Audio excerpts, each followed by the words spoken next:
자, 이제 260페이지입니다. 자, 260페이지. 위에 뒷부분을 보시면 지분금융, 부채금융. 자, 이놈도 마찬가지. 1층 지분금융, 2층 부채금융이죠. 그 이치만 알면 돼요, 이치만. 세상도는 이 티 속에 다 들었습니다. 지분이냐, 자본이냐, 부채냐, 이것만 알아도 거의 또 3분의 2 정도, 반 정도 이렇게 금방 해석되는 경우가 많습니다. 자, 지분금융부터 보면 지분금융.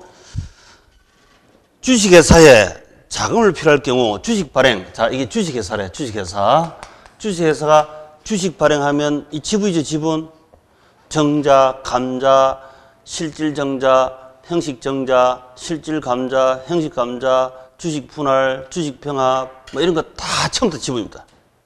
근데 그렇게 머리 아프게 우리 시험 안 나오니까 그냥, 이 그구나, 이렇게 생각하면 되고요. 그 다음에 이 주식회사가 회사채를 발행합니다. 회사채. 주식회사 부채인 회사채, 이런 말을 쓰는데, 회사채. 우리 시험에도 이런 용어가 살짝 나오기 때문에 썼습니다. 그냥 우리 이때 이 사채는 주식회사 사자입니다. 이게 회사채. 이 사채인데 이 사채 말고 사사로를 사자. 이 사채 쓰면 이건 뭐지 이거? 이 사채는 아까 제가 사채업자들한테 빌리는 사금융 알죠? 사금융. 사금융 그걸 얘기합니다. 이게 아니고 한글로 쓰면 똑같기 때문에 원래는 한자로 써야 되지만 또 한자로 요즘 한자가 요즘 시험 안 나오잖아요. 근데 회자로 붙이가 회사채 이렇게 회사채. 주식회사가 돈 빌릴 때 회사채를 발행하여 돈을 빌리는 것은 타인 자본 조달이다. 회사채는 영어로 쓰면 본드라고 합니다. 본드. 우리 시험도 본드 이건 많이 나와요. 시험 나오는 용어니까 본드. 주식은 뭐 스톡 쉐어 여러 개 있습니다만 그건 시험 안 나오니까 일단 제끼고. 그래서 자기 자본, 타인 자본. 가령 대기업이 이 타인 자본을 조달할 때 회사채 발행해서 조달할 수도 있지만 상품을 외상 매입, 외상 채무로 살 수도 있죠. 그 부채도 있고 또 은행 가서 돈 빌려가지고 은행에서 돈 빌려가 저당대출, 신용대출 이것도 다 부채 아닙니까? 이런 부채들이 여기 모여있다 이 말입니다. 부채. 지분, 금융, 부채금융, 그건 부채락하는 이런 회사채가 부채락하는 주식이 자본이락하는 이거 말면 되지. 따로 암기하거나 할 이유는 하나도 없죠. 그래서 이제 이 속에 나온 우리 예를 들면 리츠라고 한 말도 있고 신디케이터 뭐 여러 개 나오는데 그 나중에 우리 리츠를 공부하고 나면 저절로 해결되는 거예요. 지금 이걸 공부하는 게 아니죠, 사실은. 저걸 리츠하고 뭐 신디케이터하고 뭐 조인트 벤처하고 MBS하고 이거 공부하고 나면 저절로 해결되는 겁니다. 여기서 지금 하면 암기를 해야 되는데 암기할 이유가 하나도 없다니까. 쓸데없는 암기를 엄청 하고 계시 하여튼. 평생 살면서 쓸데없는 짓만 안 한데도 대단한 성인이 될 거라 금방. 그게 제 목표였는데 안 되더라고요. 남한테 거짓말 안 하고 쓸데없는 짓 안 하고 그래 살아보자 했는데 그게 안 되더라니까. 너무 어려워. 자, 그 다음에 맨 아래 보시니까 대부 비율 LTV 하는 겁니다. LTV. 오른쪽에 DTI. 우리 시험에 아주 중요한 거죠. 다 별표 쳐놓으시고. LTV, DTI. 자, LTV는 우선에 먼저 간단하게 한번 보겠습니다. LTV. 아파트 10억짜리 6억을 대부 빌렸습니다. 10억짜리 담보 잡고, 아까 말씀드린 모기지론이겠죠. 10억짜리 모기지 담보 잡고 저당권 설정하고 6억을 대부론 빌렸습니다. 그럼 대부 비율이 몇 프로다? 대부 비율 몇 프로? 그렇죠. 10억 담보 잡고 6억 빌렸으니까 60% 맞죠? 60%. 대부 비율이 60%입니다. 대부 비율이 60%면 지분 비율은 몇 프로? 어떻게 아십니까? 어떻게 아시는데? 하도 많이 봐가 외워가지고 아, 여기 4억입니까? 그렇지. 4억인 이유는 이 같기 때문에. 그래, 알았죠? 이가 가탁하는 애가 복식의 셀프 컨트롤이 생겼잖아요. 이게 인력 물론 발품 중에서 가장 우수한 중에 하나라니까. 그걸 활용하면 선배들이 고안해 놓은 거 활용하시면 아주 쉬워진다니까.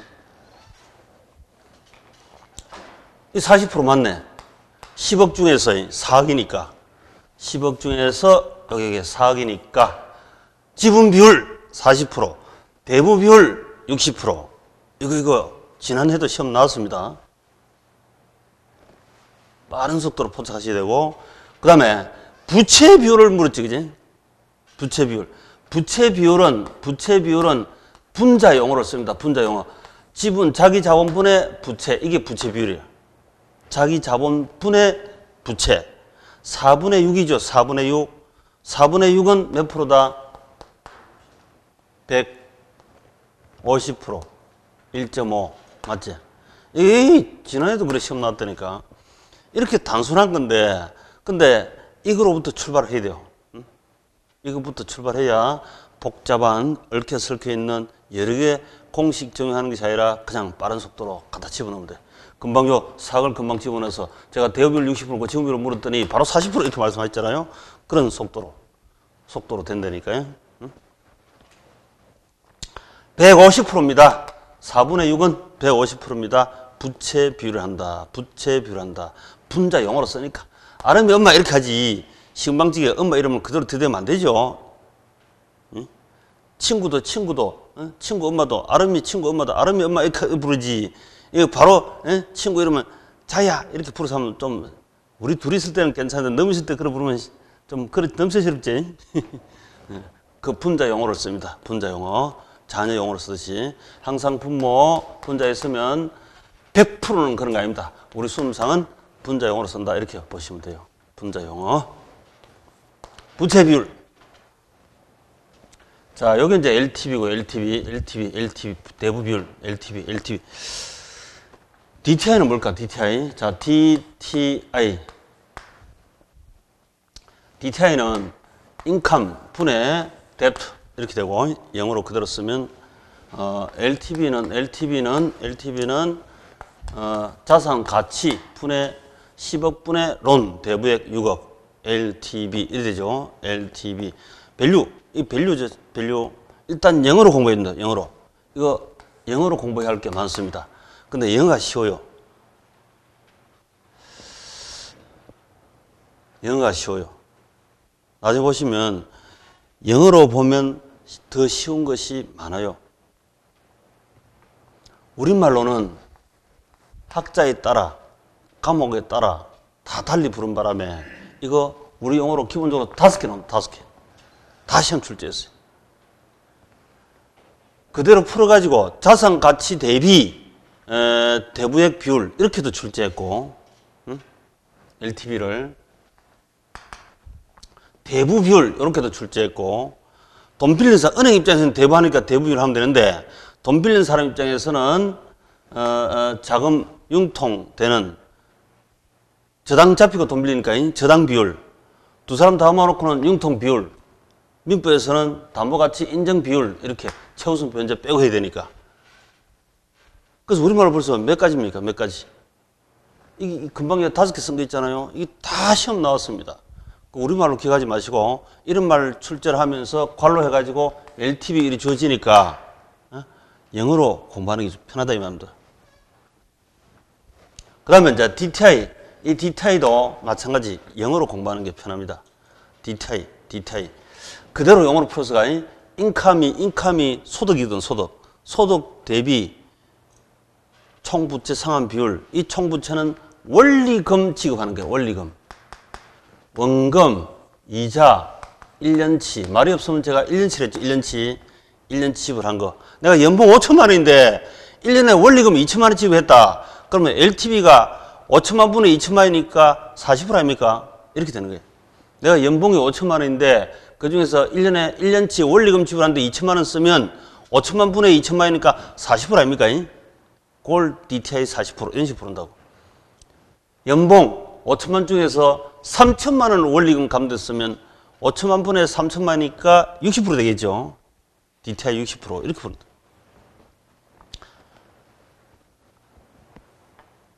그래서 이것도 일단 뭐 차주 상환 비율 뭐 여러 가지 말을 쓰는데 우리말로 하면 머리 아파요. 다 기억도 못 합니다. 그래서 그냥 영어로 하는 것이 편하다. 영어로 하는 것이 편하다. 바로 이거는 문제들에서 문제 풀고 말로 된 것 그냥 읽어버리면 돼요. 문제 안 풀고 말로만 하면 맨날 머리 맴 돌고 이거 나오지도 않아요. 자, 그 Q 봅시다. Q. 지난 우리 26회 기출문제입니다. 주택담보대출, 이걸 줄여서 주담대, 실무상 그렇게 많이 쓰죠. 주담대. 주택담보대출을 희망하는 A의 소유 주택 시장 가치가 3억 원이고 연소득이 5천만 원이며 다른 부채가 없다면 A가 받을 수 있는 최대 대출 가능 금액이 얼마냐? 단 주어진 조건의 하나입니다. 다른 거는 없다 치고 일정하다 치고 그 놓고는 연간 저당상수 어려운 말 나왔다. 우리 지난 투자론 공부할 때 이게 셋째 아들이다 하고 공부한 적이 있습니다만 저당상수 다 잊어버렸죠? 잘했습니다. 대출 승인 기준 LTV 시장가치 기준으로는 60%고 DTI 40%입니다. 두 가지 대출 승인 기준 모두 적용시켜야 합니다. 지금 특히 우리 실무상도 아주 대단한 이슈가 되고 있는 거죠, 지금. 자, 이것의 의미는 이런 뜻이다. 지금 자산이 얼마짜리입니까, 자산이? 맞습니다, 3억. 그럼 몇 가넣게 하면 돼, 몇 가넣게. DTI가 지금 60% 이하라 했죠, 60%. 60% 보이죠? 60%, 50%, 40%, 30% 되면 돼요. 이보다 70%, 70, 37, 21, 2억 천 이렇게 못 빌린다 이 말입니다. 60% 이하는 빌릴 수 있는 거지. 그러면 60% 갔다 오면 3, 6, 18 얼마다? 1억 8천까지는 빌릴 수 있다. 그럼 네 돈 1억 2천 가져오라. 3억짜리 집 살 수 있다. 이런 얘기죠. 이거 찾으면 돼. 요 곱하기 3, 6, 18 1억 8천 1억 7천 물론 빌려도 됩니다. 최대한 1억 8천. 그 다음에 DTI 기준은 연봉이 얼마였어요? 연봉이 5천만 이제 5천 중에 지금 40% 이하 빌릴 수 있다 있죠. 40%. DTI가 40%입니다. 40%.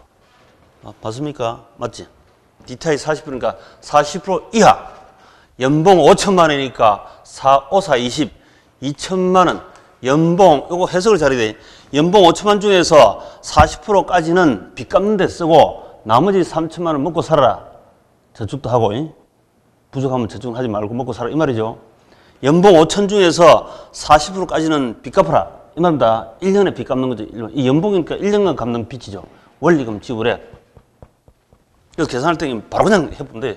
실제로 눈빛 속도로 가만히 치다보고 10초, 15초 하면 답이 나와 있어야 돼. 이게. 공식 넣으면 한나절 해도 안 돼, 이게. 자, 그러면 요 2천만 원은, 집 사고 1년에 갚는 원리금. 총 부채 서비스액이다. 이 말은 원리금, 같이 갚는 원리금. 요걸 우리 투자론에서는 부채 서비스다. 이렇게 하기도 했고, 금융론에서는 저당 지불액이다. 이렇게 부르기도 합니다. 자, 요걸 2천만 원이니까 이게, 그런데, 요 최대한 부채 금액 벌릴 게 얼마냐? 저당 상수라는 게 있잖아요. 저당 상수. 저당 상수가 얼마죠? 0.1. 자, 이 저당 상수의 의미를 알아야 되는데, 지난 우리 투자론 할 때 이미 설명을 했습니다. 저당 차익 금액에다가 저당 상수를 곱하면 2천만 원이 나와야 하는데, 요게 얼마 들어간다? 2억 들어가죠, 2억. 2억에 10%는 2천만 원 아닙니까? 그치? 바로 되지. 그래서, 저당 차익 금액에다가 저당 상수 곱하면 상수 2천만 원 이렇게 나온 거예요. 자, 요게 처음 할 때는 이게 뭐 가장 어려워 보이는데, 나중에 이제 우리 금융론, 투자론 간평동 가면 다 나와요. 이 셋째들이 저당상수가. 여기저기서 계속 하다 보면 제 입에서도 한 20번 얘기할 겁니다. 그럼 아무리 튕기 나가도 튕기 나가는 게 보인다니까. 머릿속에서 들어오는 게 보이는 게 아니라. 그래서 이거 2억 저당 차입하고 곱하기 이제 우리 저당상수라니까 저당상수의 의미는 앞에서 공부 했습니다만 저당 차입 금액을 알고 상수를 모를 때 저당상수를 곱하면 상수가 튀어나옵니다. 이랬습니다. 상수는 원리금 균등상환이거든요. 원리금 균등상환. 매년 2000 이렇게 상환한 게 2000씩. 원리금 균등상환. 그래서 저당차입금액, 이거는 반대로 저당차입금액 이걸 구하고 이 상수가 이미 알고 있다고 상수가 2천만 원인 거 알고 있고 저당상수 0.1 알고 그러면 역으로 역산, 거꾸로 계산하면 2억을 찰 수 있죠. 그 곱하기는 반대로 던지면 뭐다? 나누기. 그래서 2천만 원 나누기 0.1 하면 2억입니다. 원래는 여기에 저당상수 셋째 아들이 제가 이게 자산, 부채, 자원 할 때, 투자론 할 때 자산은 엄마를 했습니까? 아버지를 했습니까? 생각납니까? 그마저 잊어버렸네. 집에 가서 엄마 봐야지. 엄마 있고 저당상수는 몇째 아들? 셋째 아들. 가운데 끼워가지고 막내들이니까 귀엽잖아요. 그 다음에 이 자본은 엄마입니까? 아버지입니까? 아버지 했지, 이제. 엄마, 아버지, 가운데 셋째 아들. 이렇게 있으면 가족 회의 다 결정난다니까. 우리 계산형에서도. 계산형 출제는 거의 여기서 나옵니다. 여기서 출제. 다른 데 돈이 없으니까, 다른 돈은 없으니까, 당연히 여기서 T에서 다 출제를 하지만, 금방 엄마, 셋째 아들, 아버지 했던 여기서 거의 답이 나온다니까요. 답이. 보여요. 그래서 저당 차입 금액에다가 저당 상수 곱하면 상수가 나옵니다. 이것도 공식이라서가 아니라 부채부에 원래 붙어 있는 겁니다. 원래 있는 자리 제가 그냥 찾아줄 뿐이야. 제가 뭐 천재라서 만드는 게 아니고 이 천재도 못 만드는 거지. 당연히 원래 있는 자리 갖다 붙였습니다. 제가 갖다 놨습니다. 원자리 갖다 주면 돼요. 원래 자리 찾아주면 돼요. 자, 이게 이제 숙달 반복돼야 되는데요. 숙달돼야 되는데 2억 곱하기 저당 상수 0.1 하면 2천만 원이 나왔습니다. 원래 순수는 이렇게 계산해야 되지만 저당 차입 금액이 여기고 저당 상수 0.1 이거는 저런 상황에서는 0.1이라는 게 인터넷 가면 전 세계 다 똑같습니다. 전 세계가 똑같은 거예요. 이 문제 케이스만 이렇게 나온 게 아니라 상황이 똑같아지면 이게 똑같아요. 저보다. 0.1 곱하면 바로 이게 1,000만 원 나는데 이게 상수라고 상수. 원리금 균등상환 2천만 원, 2천만 원, 2천만 원 이렇게 매기 원리금 상환하는 조건입니다. 그래서 부채 부분에는 부채 금액 곱하기 저당 상수 하면 상수 원리금 균등 상환일 때 이렇게만 계산이 됩니다. 이건 공식이 아니라 상식이다. 여기 원래 붙어 있는 겁니다. 저당 상수 셋째들은 여기 원래 붙어 있어야 합니다. 저당 차입 금액에 저당 상수 곱하면 상수가 이렇게 나온다. 상수. 항상수. 일정 상수인 2천, 2천, 2천 똑같은 거. 당연히 저당 상수는 고정금리겠습니까? 변동금리겠습니까? 그렇죠, 그렇죠. 고정금리. 저당 상수는 고정금리다. 이거 말고 원금 변동상환, 최정상환 이런 거는 고정금리도 될 수 있고 변동금리도 될 수 있거든요. 이거는 고정금리만 될 수밖에 없다. 그렇죠, 그렇죠. 그까지 하시면 상당 수준이 돼.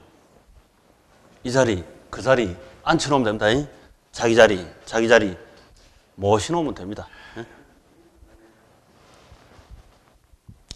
이게 안 되니까 그러니까 나중에 이게 뒤에 이제 금융 이것저것 공부를 하고 이해 안 되면 그냥 패스. 2 곱하기 0.1은 0.2잖아요. 에이?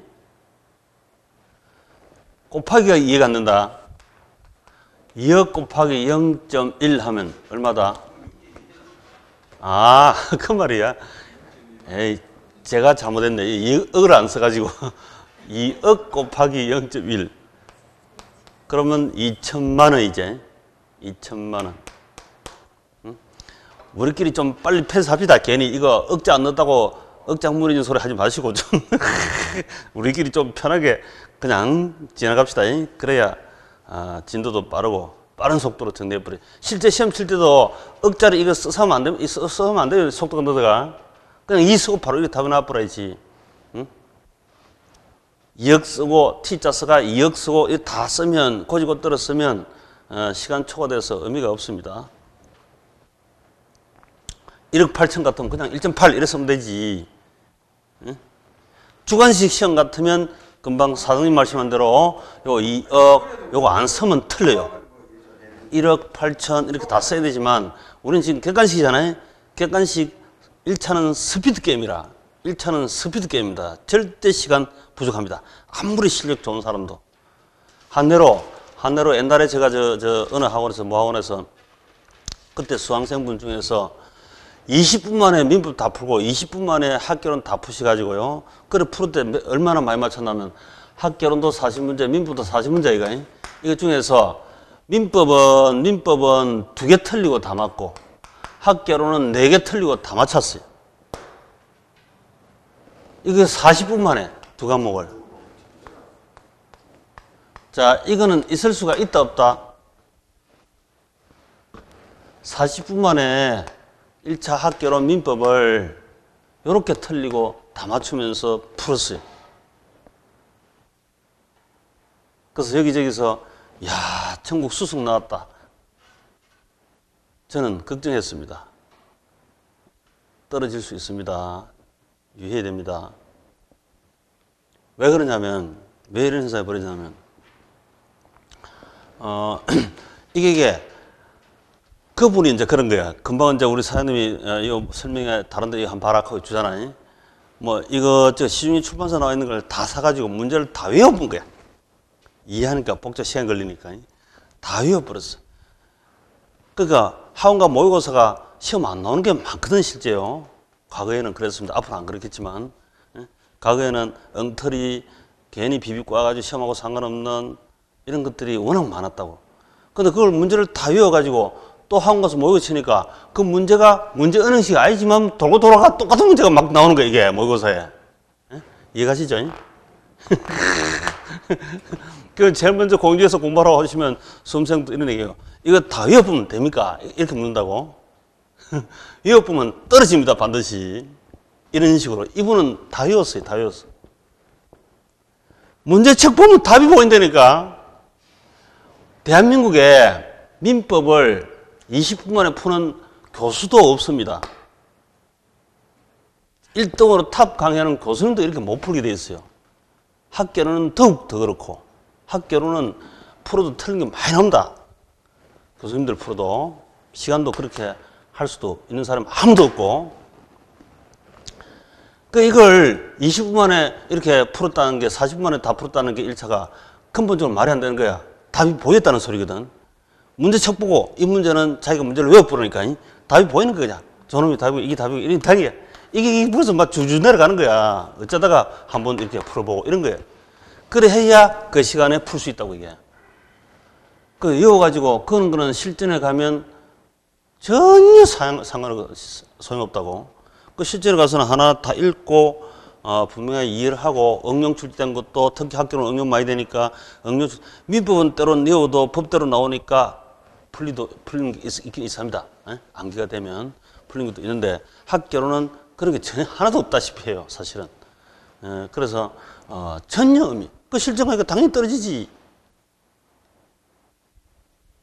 그 다음 해라도 이해하려고 다시 또 방향을 바꿔야 되는데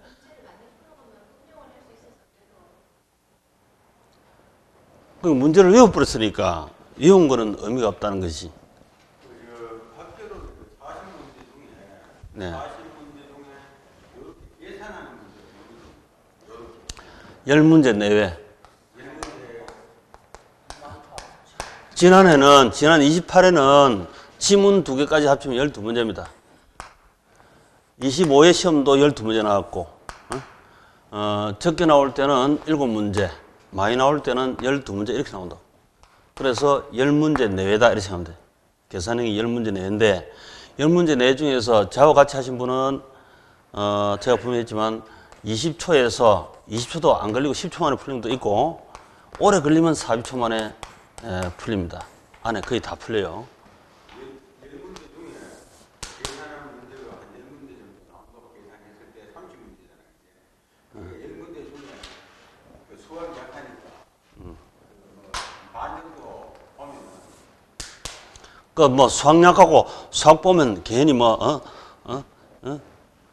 자라등 보고 뭐 소뚜껑 보고 놀라는 사람처럼 그냥 수학이 너무너무 싫다 그런 분 반만 풀면 되고 조금 탄력 부는 사람은 제가 보다 다 풀었다는 사람 오늘 워낙 많이 들었습니다. 제가 같이 이렇게 제 수강생 같이 중에서 계산형은 다 풀고 나왔습니다.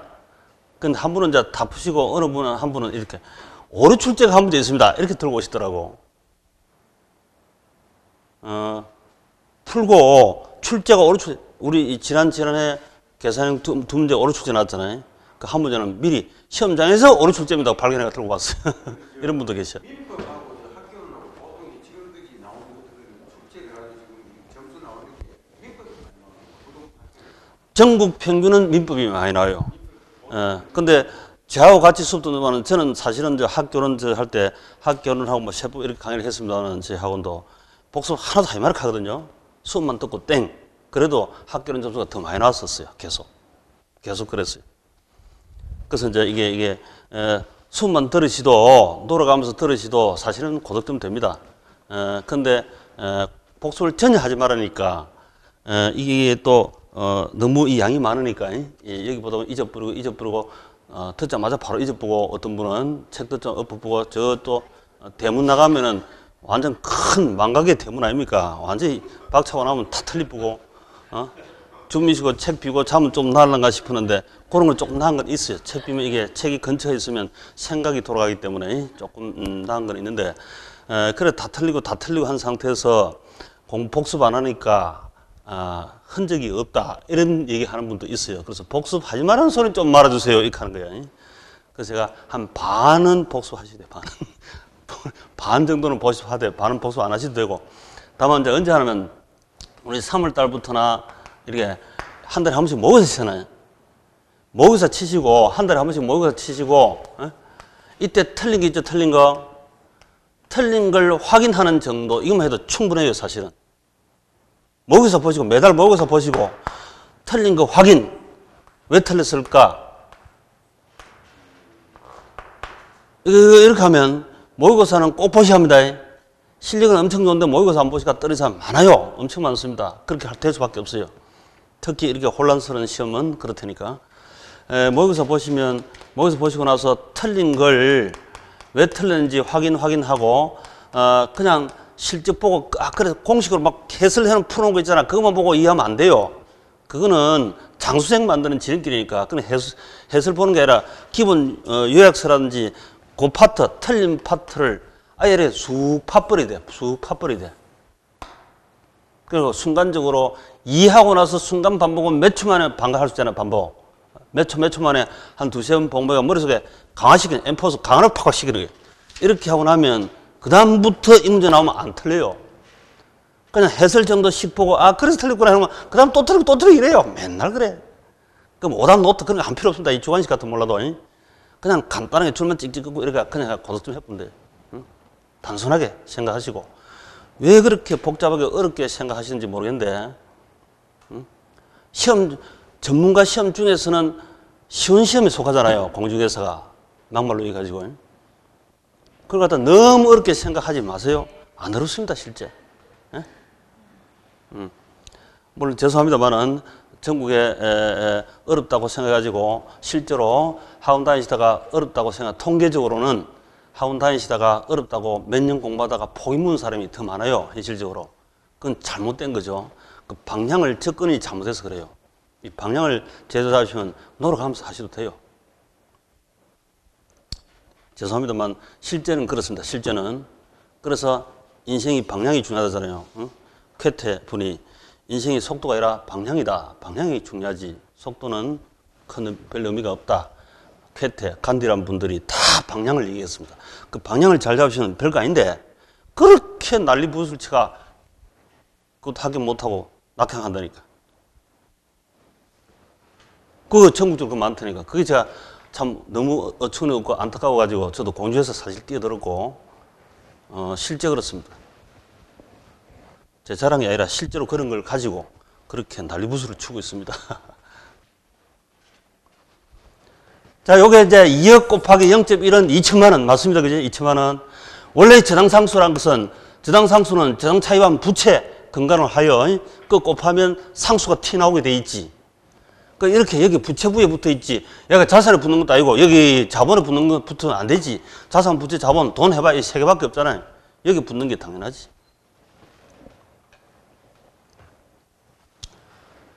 자, 그러면 이제 여기서 DTI 기준을 하면 여기 나오고 LTV 기준을 하면 1억 8천이 나오죠. 둘 다 만족하는 금액은 얼마다? 1억 8천이죠. 만약에 1억 9천은 빌릴 수 없잖아요. 여기에 저축되니까. 그래서 둘 다 만족하는 공통 최대 담보 대출 가능액은 1억 8천입니다. 이게 답이라. 근데 우리 시험은 항상 DTI 이거부터 먼저 계산하고 그 다음에 요거는 간단하니까 후에 확인 체킹 이렇게 하는 식으로 빨리 접근해야 돼. 자, 다시 한번 보면 무조건 DTI부터 먼저 계산하면 돼. 요거는 눈길로 금방 확인해. 눈길로 이렇게 이게 제가 주관식도 아니고 이렇게 쓸 필요도 없죠.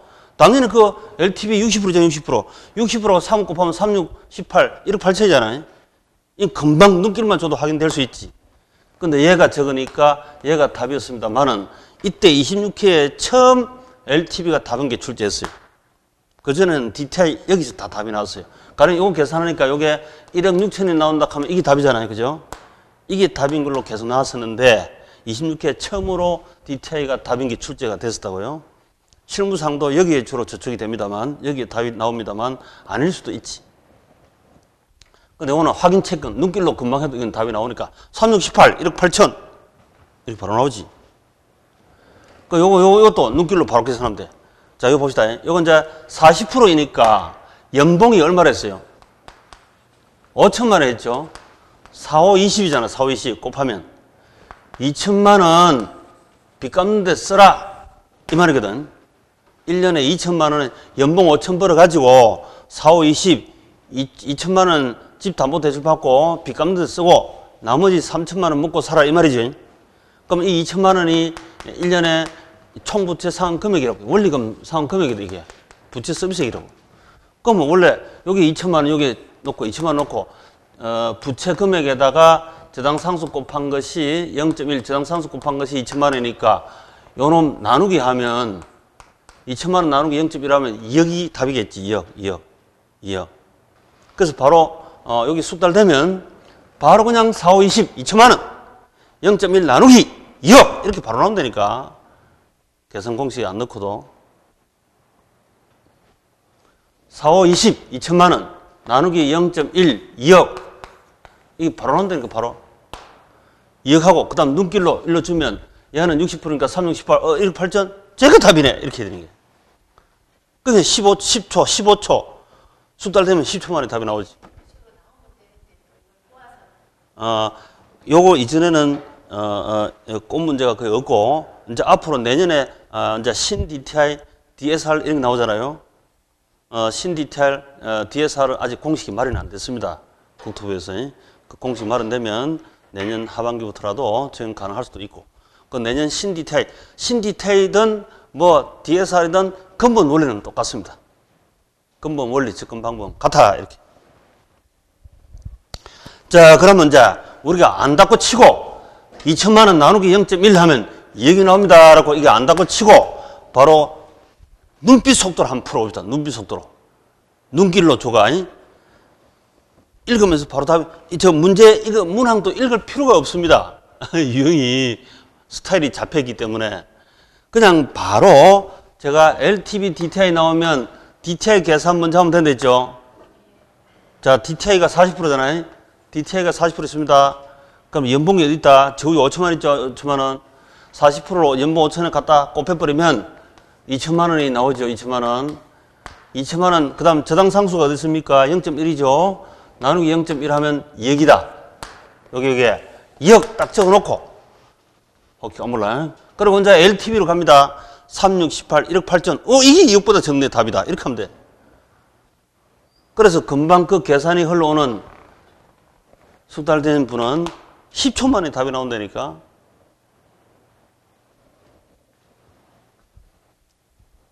공식대로 여기다가 또박또박 넣어가 풀면요. 풀어도 시간이 초과해버리고, 그동안에 다른 거 한 문제, 두 문제 더 풀겠다. 통상적으로 접근할 때는. 그러니까 의미가 없는 거예요. 근데 눈으로 가만히 쳐다보고 한 번씩 째려보고 이렇게 하면 금방 답이 튀어나버려. 지가 답을 안 주면 어쩔 게라. 째려보고 있는데.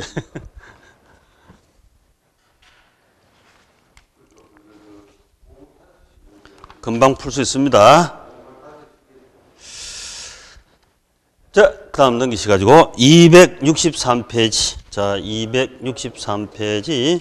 이제 고정이자, 변동이자. 이것도 매년 출제하는 거죠. 자, 그건 한번 쉬었다가 다시 접근하도록 합시다.